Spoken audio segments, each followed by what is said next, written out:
Tous ou presque ont répondu à l'invitation du président de la République, Félix-Antoine Tshisekedi Tshilombo. État-major commandement des FARDC et de la police nationale, commandants des zones de défense et leurs états-majors, officiers responsables des zones de défense et régions militaires, chefs des groupes et bases des forces navales et aériennes, bref, tous les hauts commandements militaires élargis aux services spécialisés de la police ont assisté à la causerie morale du commandant suprême. Pendant près de 4 heures, ces officiers généraux et supérieurs, une centaine au total, ont reçu des instructions claires et précises sur leur mission de protéger les institutions et l'intégrité territoriale. À l'issue de cet échange, les hauts gradés de l'armée et de la police nationale ont renouvelé l'acte d'engagement de la loyauté et fidélité au commandant suprême. Conscient de responsabilités et assignations que nous confère la constitution de notre pays, mû par le sentiment de n'œuvrer que pour l'intérêt supérieur de la nation, nous, militaires et policiers de la République démocratique du Congo, tenons à préciser, en ce 1er décembre 2020, ici, au Palais de la Nation, que conformément à nos missions constitutionnelles légitimes, demeurons apolitiques et républicains,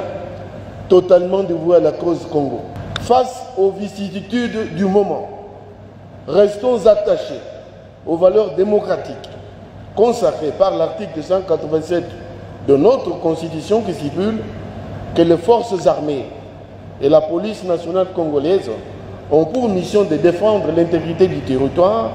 national et les frontières. Elles participent de ce fait au développement économique, social, culturel et environnemental, ainsi qu'à la protection non seulement des institutions légalement établies, dont le président de la République, mais aussi la protection des personnes et de leurs biens. Ciment de l'unité nationale républicaine, les forces armées, la République démocratique du Congo et la police nationale congolaise, résolument dévouées au service de la République démocratique du Congo et à son peuple, ne se laisseront ni inféoder, ni détourner de leur mission sacrée par des vendeurs d'illusions en mal de glorioles. Redevables vis-à-vis de la population congolaise dont elles sont l'émanation,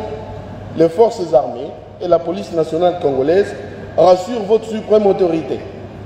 qu'aucune campagne de sédition de quelque nature que ce soit ne viendra ébranler notre engagement citoyen et notre détermination